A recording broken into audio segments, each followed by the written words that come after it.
Ho ascoltato tutte le canzoni di Eurovision 2026 e dico che quest'anno la gara sarà molto competitiva. I media riconoscono 2 favorite, ma io dico attenzione ad alcuni outsider. 12 points go to...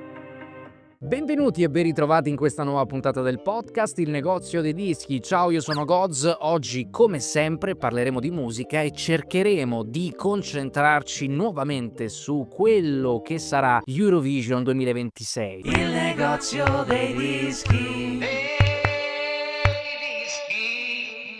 I media riconoscono 2 favorite, la Finlandia o la Danimarca. La Finlandia ha una canzone, a mio avviso, molto interessante, che cerca di mescolare più generi all'interno della stessa canzone. Riconosciamo sicuramente che è una canzone pop, ma poi c'è dentro la dance, attenzione ai violini che richiamano a un suono classico, ma poi una sporcatura di rock. Il duo della Finlandia è composto dal cantante, che è Pete Parkkonen, insieme alla violinista di fama internazionale Linda Lampenius, e insieme appunto creano comunque una sinergia molto tangibile sul palco.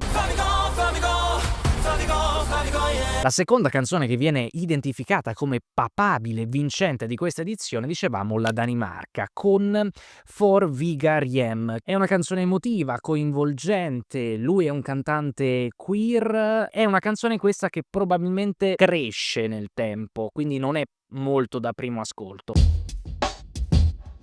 Probabilmente in una fascia leggermente più sotto a queste due che abbiamo appena elencato ci sono anche Francia, Svezia e Grecia. Allora, parto dicendo che oggettivamente sono canzoni carine, che mi piacciono, ma sono canzoni già sentite. Ora ascoltate l'introduzione di Monroe, che è la canzone appunto che compete per la Francia quest'anno, poi ascoltate la canzone Berghain di Rosalia, che tra l'altro è uscita 4-5 mesi fa, quindi nella testa uno ce l'ha per forza. Oltremodo che Rosalia ha fatto un album pazzesco, no? Con un eco clamoroso, quindi non è una canzone che dici ah, l'ho ascoltata 1000 anni fa, oppure ah, è una canzone che comunque non conosce nessuno. Questa è Regarde Monroe.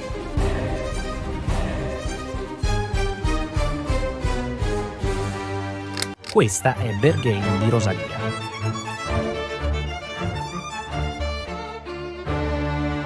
Ora, io non dico mai e non parlo mai di plagio, perché non stiamo parlando di quello, ma da un punto di vista dell'orecchio io dico spiaccicata. Stessa cosa con la Svezia, con My System, canzone carina, elettronica, dance, ma il primo ascolto che ci ho fatto ho detto io questa canzone l'ho già ascoltata, e infatti dopo un po' mi si è accesa la lampadina, ho detto Every Time We Touch di Cascada. Questa è My System Felicia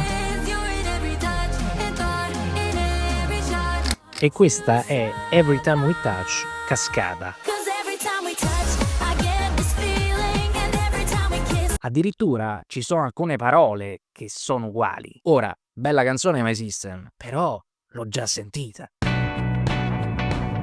Altra canzone è appunto quella della Grecia, Ferto. Carina, orecchiabile, simpatica, Gangnam Style. Ve la ricordate? Sui Ferto, Real Estate Ferto, Sashimi Tuna Ferto, Oppan Gangnam Style, Oppan Gangnam Style. Queste canzoni sicuramente, come dicono i media, saranno tra le papabili, poi il pubblico chiaramente non si ricorderà queste associazioni, per carità di Dio, però ecco, a livello personale poi io faccio una scrematura e ho un giudizio più critico nei confronti di queste qui e le faccio scivolare un po' più giù.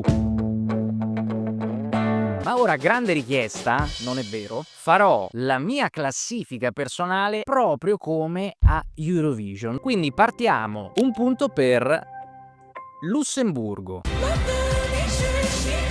Una canzone molto semplice, carina, delicata, che mi ricorda leggermente Regina Spektor. 2 punti per Germania. Fire, molto carina come canzone, il ritornello molto orecchiabile. 3 punti per Estonia. Se vi piace Avril Lavigne in versione indie, potreste apprezzarla. 4 punti per Australia. Eclipse è una canzone molto bella, solenne, il ritornello merita. 5 punti per Cipro. Una canzone molto orecchiabile, carina, leggera, che mescola molto i classici suoni greci e ciprioti. 6 punti per la Svizzera. Alice, your pretty green eyes. Che bella sta canzone, Alice. Abbiamo parlato di Ray in queste ultime puntate e penso che qualche contaminazione di questa artista ci sia. 7 punti per la Finlandia. Non è nella mia top 3, ma è sicuramente una canzone, come dicevo, molto interessante. 8 punti per Israele. Sul podio io metto Israele, ripeto, sempre per i miei gusti personali. Io tutte le volte che ascolto il ritornello mi viene l'immagine di Fabio De Luigi in Love Bugs che chiama Michel Hunziker.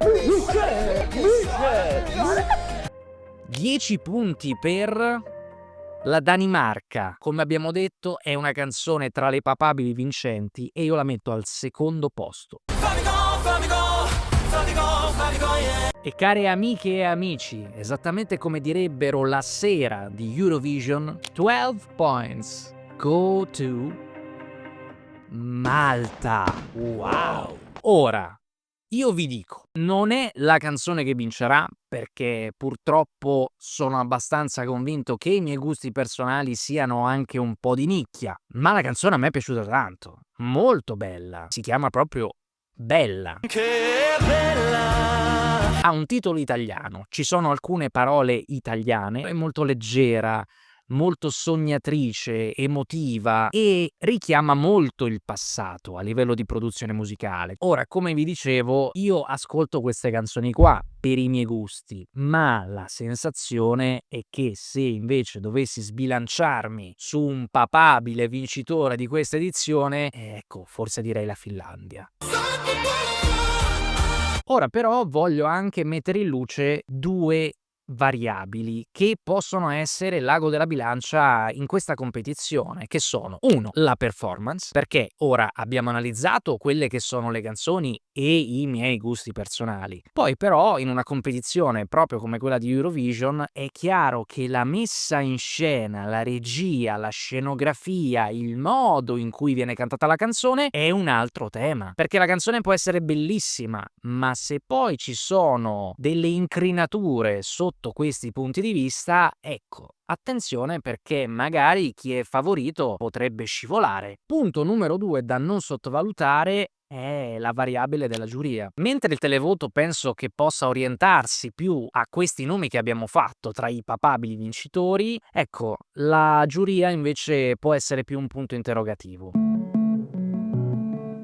Abbiamo già parlato di Sal Da Vinci in un altro video, ma voglio completare l'analisi grazie ai vostri commenti, perché giustamente mi avete fatto notare una cosa importante. Sal Da Vinci canta in italiano e l'italiano è una lingua che è bellissima, è una lingua musicale, è una lingua che tra l'altro in tanti cercano di rubarci in questa competizione. Faccio un esempio: la Moldova utilizza alcune parole in italiano nel testo, la stessa Malta inserisce "che bella" come frase, quindi è per dire che l'italiano piace. L'anno scorso pensate a Tommy Cash, che è vero che aveva fatto quel pastrocchio di testo, però utilizzando comunque delle parole italiane. Punto numero 2, Sal Da Vinci non ha preparato una canzone per Eurovision, no. Cioè tutti gli altri paesi, o quasi tutti, preparano la canzone per Eurovision. Sal Da Vinci no. Sal Da Vinci ha una canzone che ha fatto vincere il Festival di Sanremo, che è il festival della canzone italiana. La nostra canzone può emergere, può suonare in un modo diverso. Senza te non vale niente. A mio giudizio personale penso che Salda Vinci possa entrare abbastanza comodamente nella top 10, con un po' più di fatica nella top 5 e penso che con difficoltà possa vincere. Ora però ricordiamoci quello che abbiamo detto poco fa, cioè delle variabili. La giuria, la performance non sono calcolabili. Ma ora, cari amiche e amici, tocca a voi. Fatemi sapere come sempre il vostro giudizio sulle canzoni di Eurovision 2026. Quali possono essere secondo voi i papabili vincitori? Prima di salutarvi volevo solo ricordarvi che se non avete ancora effettuato l'iscrizione al canale di YouTube, è un buon modo per supportarci e quindi vi invito a farlo. Se ci state ascoltando su tutte le altre piattaforme di podcasting come Spotify, continuate a farlo. Grandissimi, ricordatevi le stelline. A me non resta che darvi appuntamento alla prossima settimana. Parleremo sempre di musica. Ciao! Il negozio dei dischi.